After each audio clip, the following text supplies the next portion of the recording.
Dua wanita saling membenci satu sama lain dalam diam. Tapi dua pria yang berada di dalam ruangan hanya bisa merasakan suhu kantor terasa mulai dingin. Kelvin bahkan merinding. Ia melihat indikasi suhu ruangan pada remote AC dan menunjukkan itu adalah suhu normal yang biasa ia gunakan. Kelvin, cobalah makananku juga. Jariku bahkan terbakar saat menyentuh penggorengan yang masih panas. Saat Emilia mengatakan itu, ia menunjukkan jari telunjuk kanannya yang dibalut oleh perban. Eliza menatap adegan itu dengan mata menyipit. Dia masih berani merayu suamiku bahkan setelah mengetahui aku adalah istrinya. Wanita seperti ini tidak terselamatkan. Nona Emilia, bahkan Efrain putra kami tahu dengan baik untuk tidak menyentuh dengan sembarangan peralatan dapur yang sedang dalam proses memasak. Emilia terdiam, tatapan kebenciannya menunjukkan keinginan untuk menguliti wanita ini dan menjadikannya sup. Eliza kemudian mengambil sendok di meja dan mulai mencicipi makanan Emilia. Ia berhenti mengunyah hanya dalam 1 kali sendok. Tidak buruk, tapi kamu masih perlu banyak belajar. Wajah Emilia segera menjadi masam. Namun, ayahnya menyenggol bahunya agar dia menanggapi ucapan Eliza karena akan tidak sopan jika dia hanya diam sementara ada Kelvin di depan mereka. Ya, tapi apakah kamu bisa masak? Emilia menanyakan hal itu dengan nada yang sinis. Bisa dikatakan seperti itu. Kelvin bahkan mengatakan sejak ia memakan masakanku, ia ingin memecat master chef yang kami perkerjakan di rumah karena bekerja tidak sebaik aku. Kelvin menahan tawa. Eliza sebenarnya tidak pandai memasak. Selama ini yang menyiapkan semua makanan adalah Berta. Karena ia sangat jarang ke dapur, maka dia hanya bisa memasak sesuatu yang sederhana dengan rasa yang juga sederhana. Apalagi sejak ia pindah ke rumah keluarga besar, ia praktis tidak pernah masuk ke area dapur. Kenapa ia tiba-tiba membual? Apakah ia cemburu? Senyum tipis muncul di bibir Kelvin. Tapi ibu beruang ini benar-benar menggemaskan ketika ia cemburu. Ayah Emilia sudah mencium permusuhan yang akan menjadi peperangan terbuka, jadi dia harus segera membawa putrinya keluar. Emilia dimanjakan sejak kecil, jadi dia memiliki pengendalian diri yang sangat buruk. Emilia, ayo kembali. Kita sudah terlalu lama di sini. Tapi ayah, Emilia masih enggan untuk pergi karena itu berarti ia mengakui kekalahan pada wanita ini. Lagi pula, ia enggan kalah dari wanita yang tidak memiliki latar belakang kuat sepertinya. Eliza hanya bisa menikahi Kelvin karena telah melahirkan anak untuknya. Ayo pergi, kata ayah Emilia yang mulai kehilangan kesabaran. Emilia terpaksa mengikuti ayahnya keluar setelah berpamitan secara singkat. Setelah keduanya pergi, Eliza menatap Kelvin dengan wajah yang masam. Makanlah. Seseorang bahkan rela tangannya terbakar untuk memasak ini, kata Eliza dengan nada yang menyindir. Kelvin meraih pinggang Eliza. Bukankah kamu mengatakan makanan ini buruk tadi? Lebih baik kamu memasakkan makanan untukku. Eliza kehilangan kata-kata, tenggorokannya seolah tersumbat saat akan mengeluarkan suara. Kelvin menganggap diamnya Eliza sebagai persetujuan. Disetujui kalau begitu, mari kita berbelanja dan memasak di apartemenku. Kelvin berdiri dari tempat duduk sambil meraih pergelangan tangan Eliza.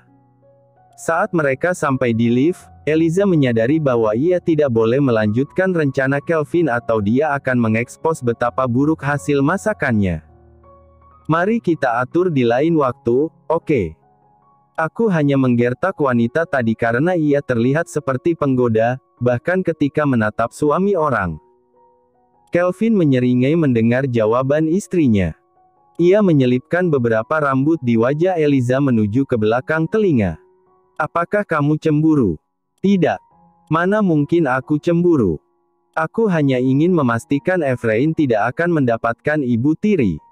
Kelvin menahan tawa. Ia tahu harga diri wanita terlalu besar untuk menggakui kecemburuannya. Ayo berbelanja.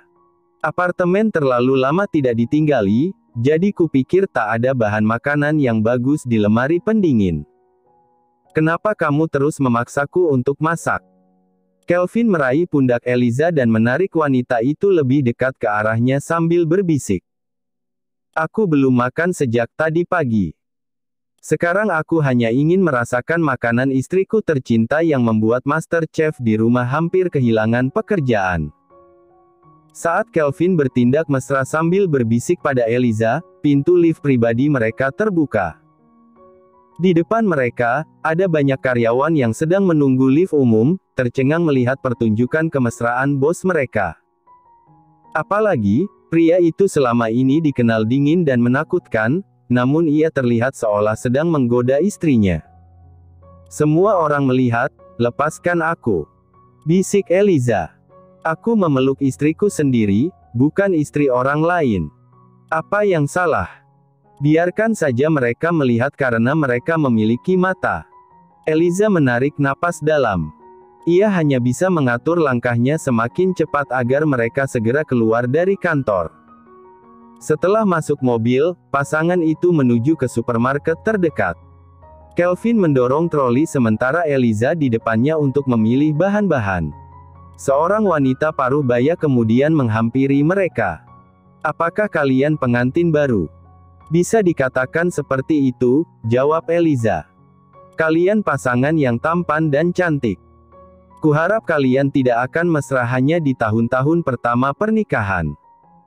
Suamiku dulu juga sangat perhatian saat kami menjadi pengantin baru, tapi pada akhirnya di usia pernikahan yang ke-20 tahun, ia pergi dengan seorang janda. Kukatakan padamu, kamu harus menjaga suamimu dengan baik, kata wanita itu dengan suara rendah. Eliza hanya menyeringai. Dia tidak tahu cara menjawab wanita ini karena ia tidak terbiasa mengobrol dengan orang asing. Saat Eliza mengambil daging wagyu, wanita itu mengernyit.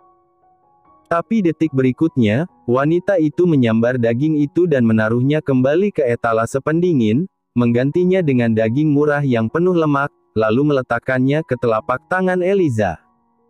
Apa yang Anda lakukan? Tanya Eliza dengan wajah mengerut karena merasa wanita itu sudah melewati batas. Berikan suamimu makanan yang mengandung banyak lemak. Dia terlalu tampan. Untuk mempertahankannya, maka kamu perlu membuatnya menjadi babi gendut yang jelek sehingga tidak akan ada wanita yang melihatnya.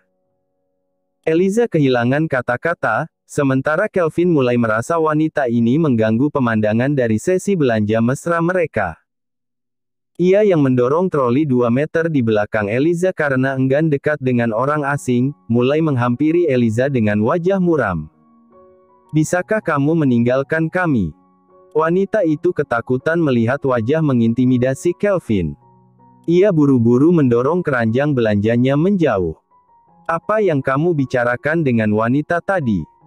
Dia bilang kamu tampan, jadi aku harus memberimu makanan berlemak agar kamu menjadi jelek dan gemuk. Hahaha. Eliza mengatakan itu sambil memasukkan daging berlemak ke keranjang. Wajah Kelvin mengerut melihat makanan itu dimasukkan ke keranjang. Ia mengambilnya dan menggantinya dengan wagyu kualitas terbaik.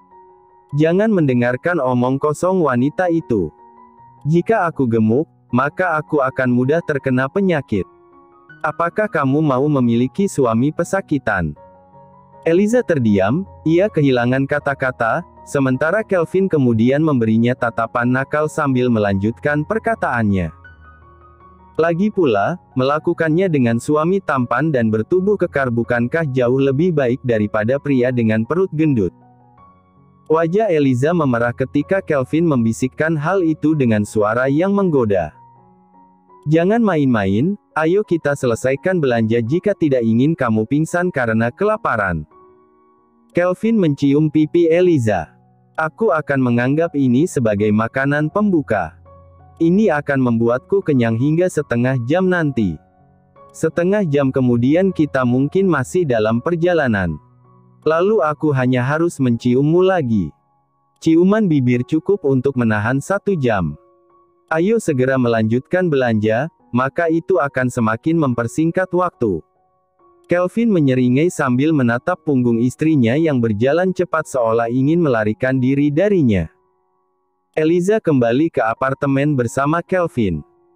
Meski tidak ditinggali selama berbulan-bulan, semuanya masih bersih dan terawat karena ada pembantu yang datang setiap 2 hari sekali untuk membersihkan semua ruangan. Kenapa kamu ingin aku memasak di apartemen?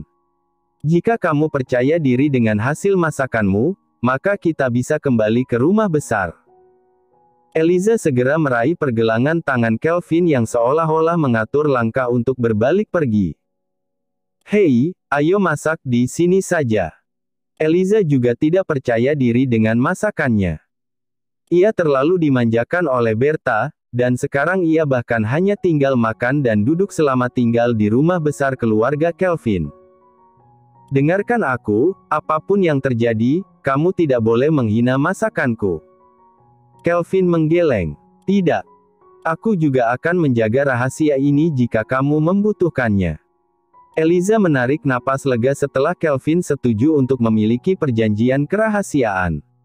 Dia tak akan membiarkan pria ini mengolok hasil masakannya nanti. Setelah puas dengan kesepakatan itu, Eliza berjalan menuju ke dapur untuk menggunakan apron. Apakah kamu membutuhkan bantuanku? Tidak. Aku akan menanganinya sendiri. Kamu bisa mencuci piring setelah kita selesai makan nanti. Baiklah, panggil aku di ruang kerja jika kamu membutuhkan sesuatu. Eliza mengangguk. Setelah Kelvin tidak terlihat, ia baru mengambil ponsel untuk melihat tutorial masak. Setelah berjuang selama 2,5 jam, Eliza menarik napas lega dan mulai menata makanan di atas meja. Sementara itu, Kelvin memutuskan untuk mandi setelah menunggu dalam waktu yang lama. Ia turun mengenakan piyama berwarna abu-abu tua dan rambutnya sudah tersisir dengan rapi. Kenapa kamu mandi dan berganti dengan piyama? Bukankah kita hanya akan makan malam di sini? Jika Kelvin berganti piyama, apakah itu berarti mereka tak akan pulang malam ini? Kita akan menginap malam ini. Lagi pula, aku agak lelah untuk melakukan perjalanan pulang ke rumah.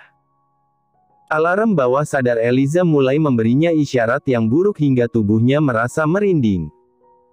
Pria ini akan berubah menjadi serigala lapar jika mereka hanya berdua. Efrain pasti akan membuat ulah jika kita tidak pulang. Aku sudah memberi tahu orang rumah bahwa kita tertahan karena suatu pekerjaan.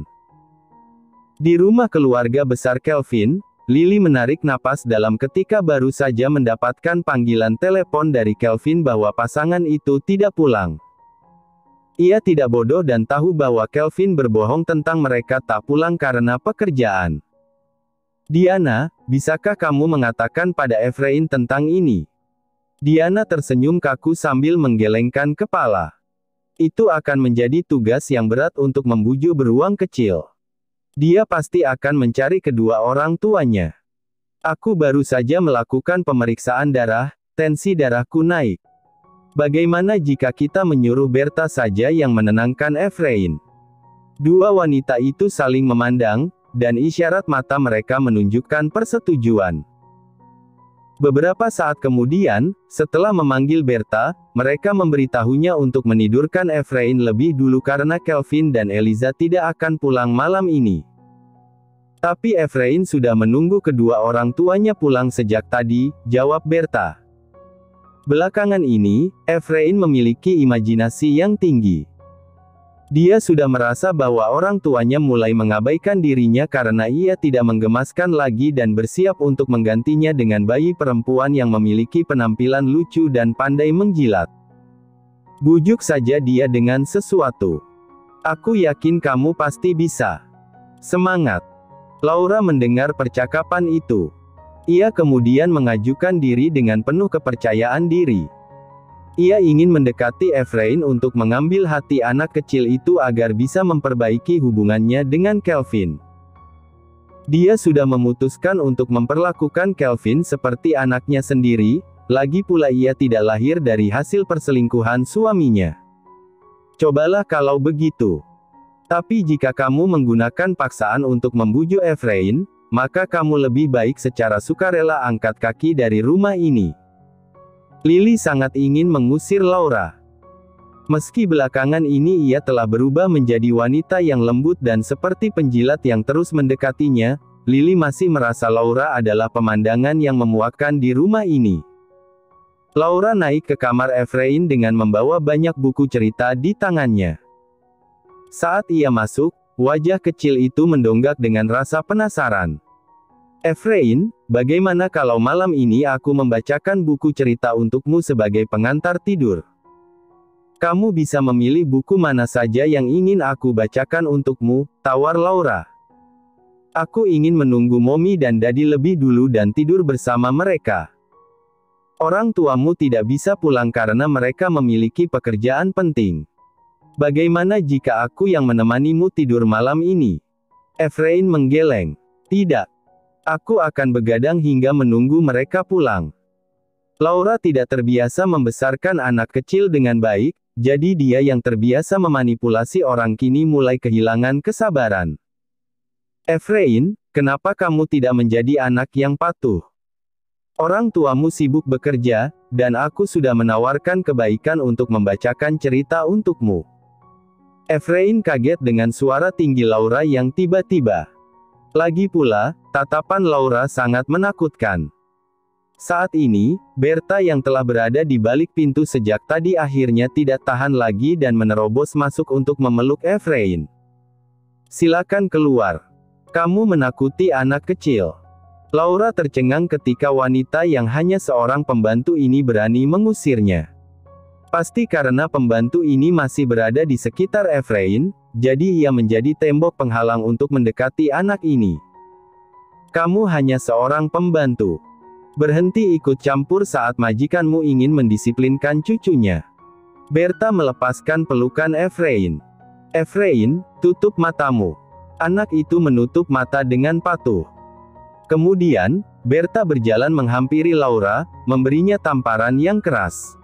Itu adalah sesuatu yang sangat ingin ia lakukan selama ini. Meski sebenarnya ia ingin menyakiti wanita ini lebih dari sebuah tamparan karena telah menyakiti Kelvin sejak kecil. Laura tidak memprediksi hal itu akan terjadi, jadi dia belum bisa menghindar saat tamparan yang menyakitkan mendarat di pipinya. Untuk beberapa detik, telinganya bahkan berdenging. Setelah itu, ia menatap tajam pada Berta. Bukankah aku yang seharusnya menamparkan wanita ini? Hanya karena ia telah menjaga Efrain sejak kecil, ia menjadi lupa diri dengan posisinya. Kau, berani sekali kamu menamparkan majikanmu. Apakah kamu bosan hidup? Aku tidak bekerja untukmu, dan bahkan selama ini Eliza tidak pernah menganggapku sebagai pembantu, dan dia majikannya. Lagi pula, uang gajiku tidak berasal dari uang sakumu. Berta kemudian berjalan mendekat ke arah Laura dan berbicara dengan suara yang lirih agar tidak terdengar oleh Efrain. Coba saja kamu menakuti Efrain lagi dan membuatnya menjadi anak kecil yang traumatis seperti ayahnya, maka aku bersedia menghabiskan seumur hidupku mendapatkan hukuman sebagai ganti nyawamu. Berta mengucapkan kata itu dengan tatapan yang mengintimidasi. Laura terkejut karena tak menyangka akan melihat kebencian yang begitu dalam di mata Berta ketika menatap dirinya, seolah ancaman itu bukan hanya omong kosong. Lihat saja. Aku akan membuatmu kehilangan pekerjaan. Ancam Laura. Laura berbalik pergi. Lagi pula, ia masih bisa mengeluarkan Berta dengan bantuan kakek tua Kelvin selama ia menggunakan ancaman sama yang membuat dirinya akhirnya bisa masuk ke rumah ini. Setelah ruangan menjadi sepi, Efrain akhirnya menatap Berta dengan tatapan yang sedih. Ia meraih telapak tangan Berta. Aku tidak akan membiarkanmu dipecat. Jangan khawatir, dia tak akan bisa memisahkan kita. Efrain mengangguk setuju. Lagi pula, ia akan berada di sisi Berta untuk membelanya. Semua orang selalu mendengarkan permintaannya di rumah ini. Efrain, jangan tunggu orang tuamu. Bagaimana kalau aku menemanimu menonton tentang angkasa luar, lalu tidur setelah itu? Baiklah. Belakangan ini, Efrain sangat mengagumi tentang angkasa luar, dan ia suka melihat bintang dengan teropongnya. Jadi, Berta menggunakan hal yang berkaitan dengan itu untuk membujuknya. Kembali ke apartemen, pasangan itu akhirnya mulai duduk di meja makan. Kelvin melihat Eliza telah memanggang dengan baik steak yang ada di atas meja dengan kematangan sempurna. Komponen pelengkapnya juga terlihat baik, meski tidak seindah hasil koki terkenal, namun ini tidak termasuk jelek. Wanita itu tersenyum dengan bangga. Aku tidak buruk, bukan? Kelvin mengangguk dan mulai makan. Rasa yang sampai di lidahnya tidak mengecewakan. Aku rasa kamu memiliki bakat terpendam. Kamu hanya tidak melatih kebiasaan masak. Rasanya tidak buruk sama sekali, ini enak. Sebenarnya, Kelvin bahkan telah menyiapkan yogurt untuk kesehatan perutnya jika ia terpaksa harus memakan sesuatu yang buruk. Iya, aku bahkan memasaknya tanpa harus melukai tanganku seperti gadis manja tadi. Kurasa ia bahkan tak akan bisa memasak dengan hasil seperti ini. Kelvin mengulas senyum tipis. Jadi, dia berusaha keras menghasilkan makanan yang baik hanya karena kecemburuan kecilnya. Kelvin dalam suasana hati yang baik. Ia lalu mengambil anggur terbaik miliknya untuk menemani makan malam mereka kali ini. Setelah Kelvin menghabiskan makanan miliknya, ia mengajukan diri untuk memenuhi janjinya tadi. Aku akan mencuci piring. Kamu mandilah dengan air hangat. Aku akan menyusulmu ke kamar setelah semuanya selesai. Tidak perlu. Aku akan mencuci peralatannya sendiri. Tidak. Aku tak ingin kamu kelelahan. Aku sama sekali tidak kelelahan. Eliza masuk kembali ke dapur. Ia menarik napas lega karena Kelvin tidak bersikeras untuk mencuci piring. Tapi yang tidak ia sadari, sebuah pesan baru saja dikirim pada ponsel Kelvin tak lama kemudian. Zah, bos, apakah bos sedang mengadakan pesta besar di apartemen sehingga nyonya muda memintaku untuk mengirim 20 potong daging wagyu ke sana? Kenapa kamu tidak mengundangku makan juga? Zah sangat patah hati saat mengantar daging tadi, tapi istri bosnya hanya menerima daging itu dan segera menutup pintu begitu saja tanpa menawarinya untuk bergabung makan besar. Setelah membaca pesan itu, Kelvin menarik napas dalam.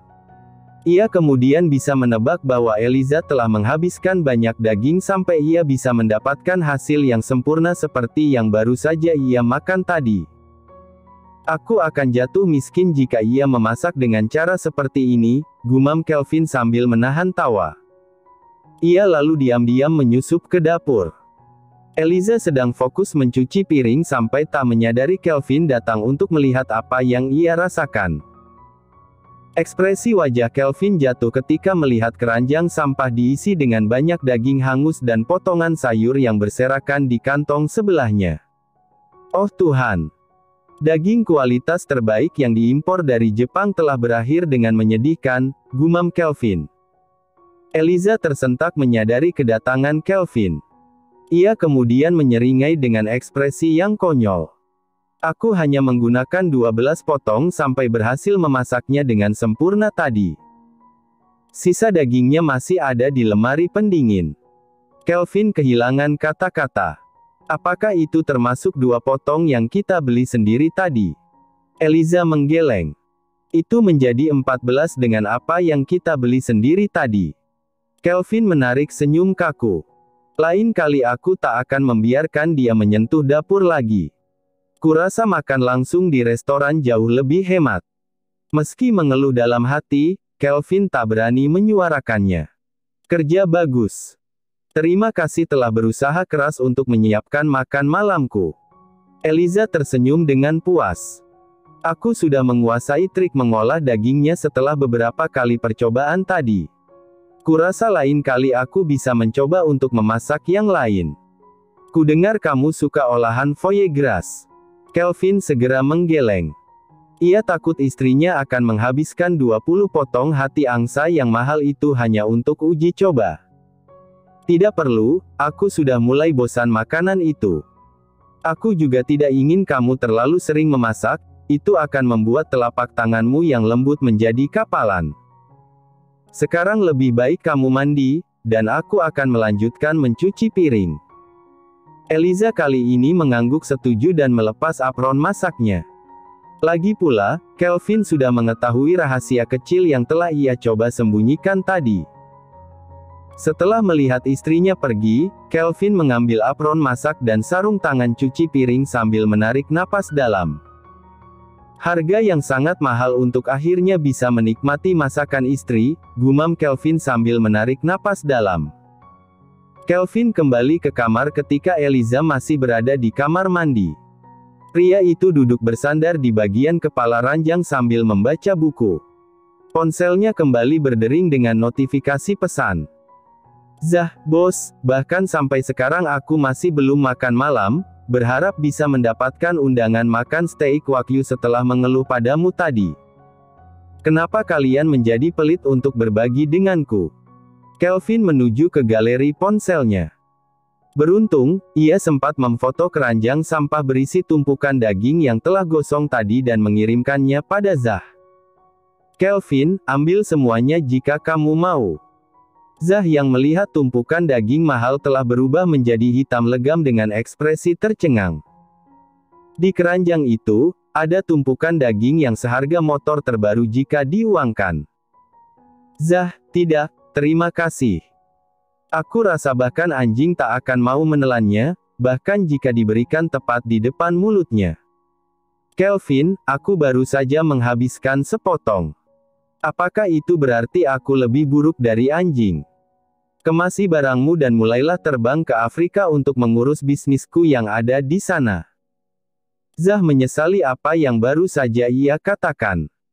Ia ingin menangis, mengingat betapa makanan di sana tidak cocok dengan lidahnya. Tahun lalu, ia hanya berada di sana selama 3 minggu, tapi berat badannya telah turun 10 kilogram. "Zah, bos, aku minta maaf. Lebih baik aku tidak mendapatkan bonus tahunan daripada harus tinggal di Afrika lagi." "Kelvin, baiklah. Ucapkan selamat tinggal pada bonus tahunanmu kali ini." Zah ingin menangis membaca balasan bosnya. "Seharusnya aku tidak terlalu serakah untuk meminta steak. Harga bonus tahunanku bisa membuatku makan lebih banyak daging itu hingga berbulan-bulan di restoran," gumam Zah. Eliza keluar dari kamar mandi dengan jubah mandi putih dan rambutnya yang tadi berbau asap dapur kini memiliki aroma sampo yang segar. Kelvin berdiri, ia mengambil pengering rambut. "Duduklah, aku akan membantumu mengeringkan rambut." Eliza menurut dan tersenyum dengan perawatan Kelvin. Lagi pula, mengeringkan rambutnya sendiri yang panjang cukup melelahkan. Saat Kelvin mengeringkan rambut, Eliza tidak menyadari bahwa pria itu memiliki senyum licik di bibirnya. Eliza tidak tahu apa yang salah. Angin hangat dari pengering rambut bertiup di kepalanya, tapi ia justru merasa merinding untuk alasan yang tidak jelas.